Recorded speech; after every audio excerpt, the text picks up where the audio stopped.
Hey everyone, this is Kimmy from the Thrifting Sisters. How are you guys doing? I hope you are doing well. It is already like the second week of April, and I had a post office USPS update for you guys, and it kind of got a little out of control, and I was honestly in shock at what I found. So let's just get to it. I'm a 10-year reseller on eBay and Poshmark, actually more than 10 years. And here on this channel, we do all kinds of things related to reselling, thrifting, that kind of stuff. And so I had heard that the USPS, was looking for another price increase, okay? And so I just started Googling around and looking at things, and I was kind of shocked at how bad things really are at the post office. And honestly, I've heard about that for years, right? Everyone always says, oh, they always lose money. Oh, they're mismanaged or whatever. But when I really got into some of the statistics, which I like statistics, I like data, it's just something that I enjoy. I honestly started to get, I was just really shocked. So let's get into this. I have a couple different articles that I am pulling some information from. I'll put them down in the information for you to go check out for yourself so you can see. So this says, the headline says, April 10th is from this article, USPS seeks to hike stamps by another 5.4%.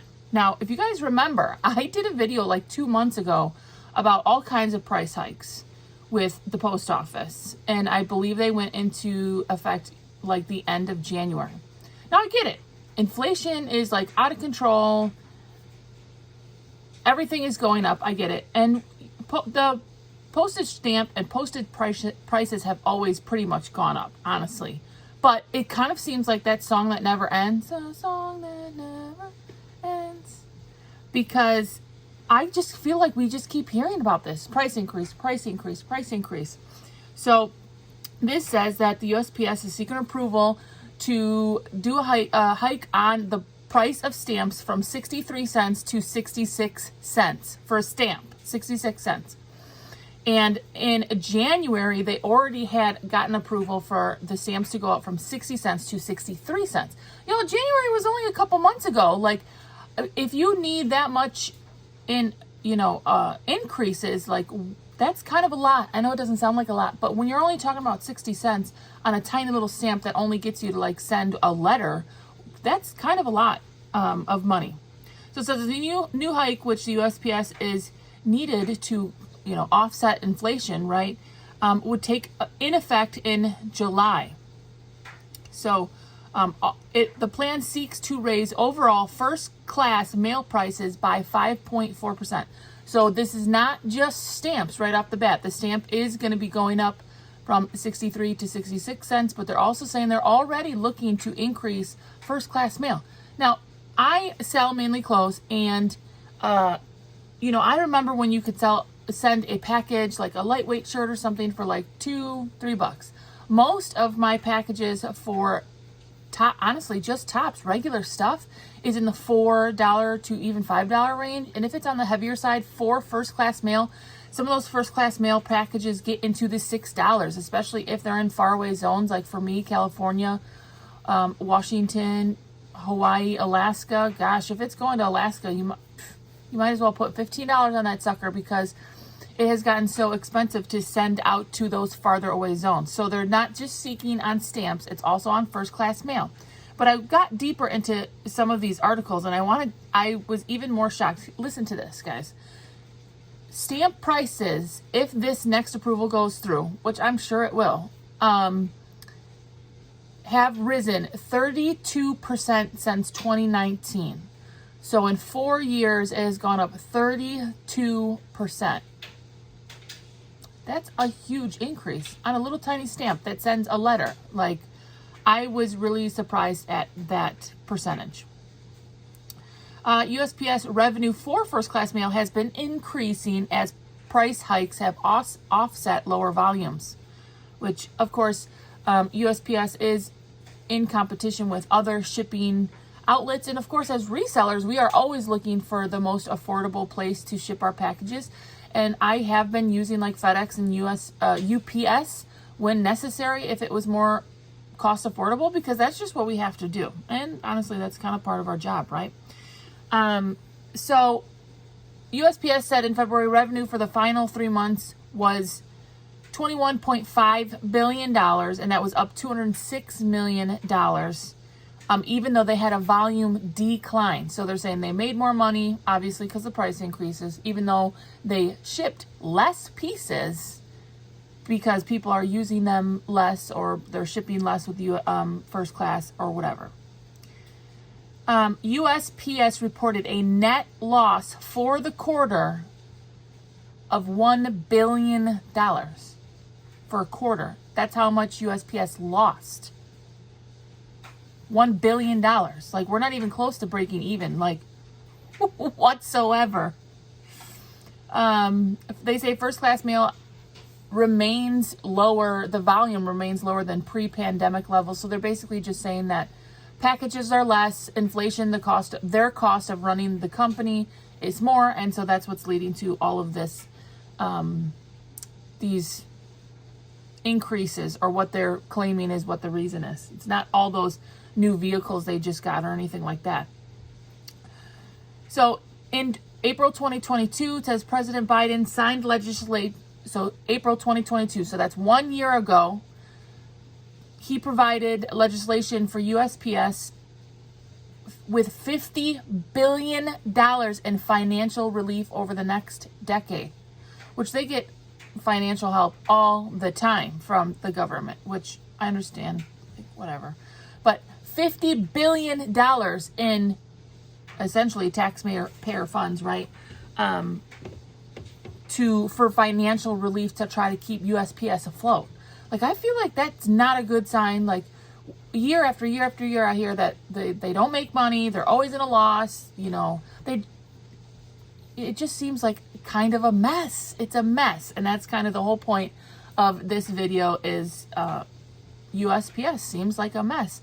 I mean, $50 billion in financial relief, you know, basically funds from the government over the next decade. USPS has reported net losses, listen to this, of more than $90 billion since 2007. That's a lot of freaking money, man. $90 billion in losses. So they're not even close to being profitable whatsoever. It says Congress also forgave $10 billion in COVID-19 a Treasury loan, and also awarded $3 billion to help fund, of course, these electric vehicle purchases.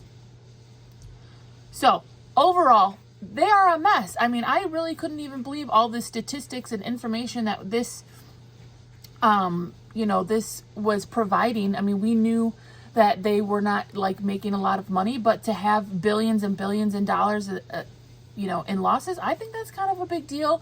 You know, as resellers, especially as small resellers, our cost keeps going up as far as shipping to our customers, and our customers are, a lot of them are wondering why we're charging $6 to ship a shirt, and we really don't have any choices. So that's also important information to consider is, shipping prices just are that expensive. The days of shipping something for $2 or $3 is no longer, and it's probably never coming back, which is the sad part. I miss those days. Really, I remember like $2.37, $2.56. My shirts were always in the $2 to $3 range, of course, 5, 6, 7 years ago. And that was obviously much more affordable for my customers. And when you're buying a shirt or a pair of pants, jeans now to ship most of the time in the $10 range. I mean, it could go up to even $14. It depends. If you can fit it in a padded flat rate envelope, then it's only in the $8 to $8.50 range. But, sometimes it's really hard to fit bulky things like jackets or jeans in those little flat rate.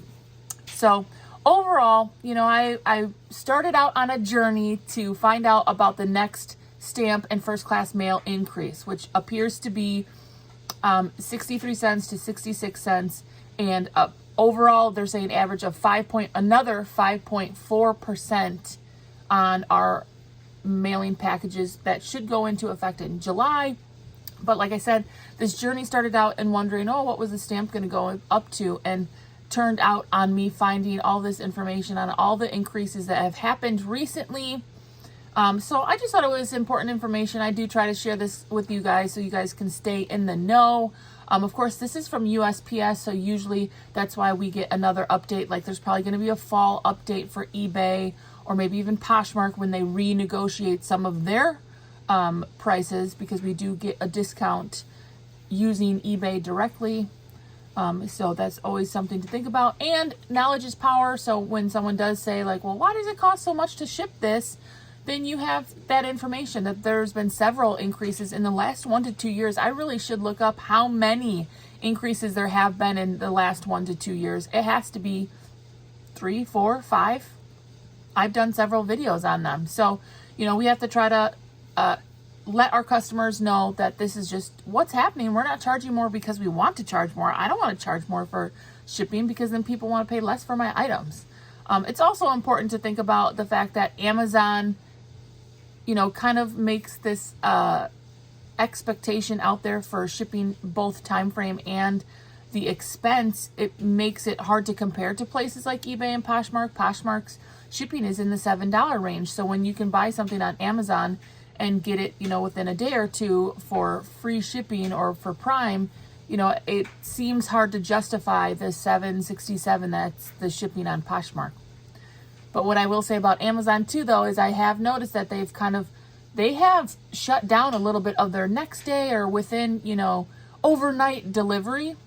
I know this because I was ordering presents and a lot of the items were taking actually 2 to 3 days instead of the normal time frame. So that's also something to think about, because even Amazon is suffering and they are having to make changes. Like you can't go to Amazon, you can't go to Kohl's anymore to make your returns, which was super convenient. They don't do that anymore. They're making it way harder for you to make returns.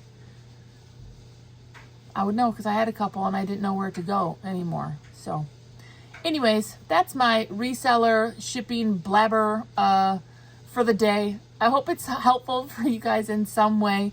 What do I always say? There's not a whole lot we can do, but it is important for us to know what's going on in our business and for us to be able to explain that to our customers or to whoever about what's happening. And USPS is a mess. And yes, when people say they haven't made $1 in years, they're not even close. Billions and billions of dollars in losses just to ship some packages. All right, y'all. Keep hustling out there. Y'all have a good day. Bye.